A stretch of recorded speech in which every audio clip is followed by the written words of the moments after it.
Imaginez un jeu où vous êtes à la fois un pirate, un gestionnaire d'entreprise et un aspirant dictateur du commerce maritime. Non, c'est pas un DLC caché de Tropico, c'est Port-Royal 4, la version Switch. Et oui, c'est aussi lent qu'une cargaison de sucre bloquée dans les douanes, mais c'est peut-être ça qui fait son charme. En plein âge d'or de la piraterie, colonies européennes rivalisent pour contrôler les Caraïbes.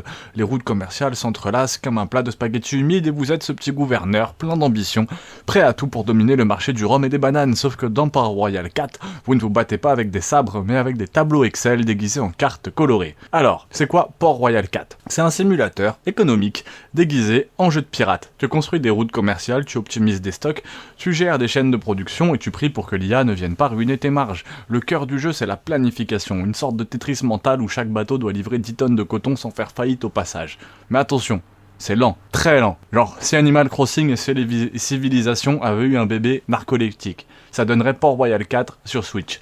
Ce jeu, c'est pas pour tout le monde. Faut aimer l'optimisation, les menus, l'interface un peu datée, et surtout être très patient comme un capitaine qui attend que le vent tourne. Le système de commerce est juste ultra profond. On peut littéralement passer 1 heure à peaufiner une seule ligne commerciale. C'est jouissif si vous êtes comptable dans l'âme. Les batailles tour par tour, oui comme dans XCOM, mais en beaucoup plus mou. On aurait rêvé d'un vrai système de piraterie avec des coups tordus. Là c'est carré, stratégique, mais sans la tension d'un bon vieux duel. Et sur Switch c'est compliqué. Les contrôles ne sont pas intuitifs. L'interface est taillée pour la souris. Et parfois, le framerate chute plus vite qu'un galion touché par un boulet de canon.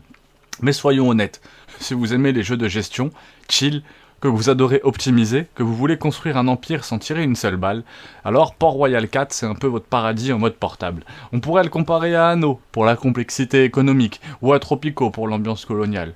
Mais ici, oubliez les bâtiments à gogo et les petits habitants qui dansent. Vous êtes un logisticien des mers. Un logisticien sexy, mais logisticien quand même. Port-Royal 4 sur Switch, c'est comme du vieux rhum. Faut aimer le goût fort et accepter qu'il brûle vraiment à l'entrée. C'est une perle rare pour les passionnés de gestion, mais un cauchemar pour ceux qui cherchent de l'action immédiate. Si t'aimes les jeux où tu dois faire une ligne commerciale entre Port-au-Prince et Maracaibo en évitant la faillite, Maracaibo c'était dur à dire, en évitant la faillite, ce jeu est vraiment fait pour toi. Port-Royal 4 sur Switch, j'ai très hâte d'essayer ça, abonne-toi, pouce bleu.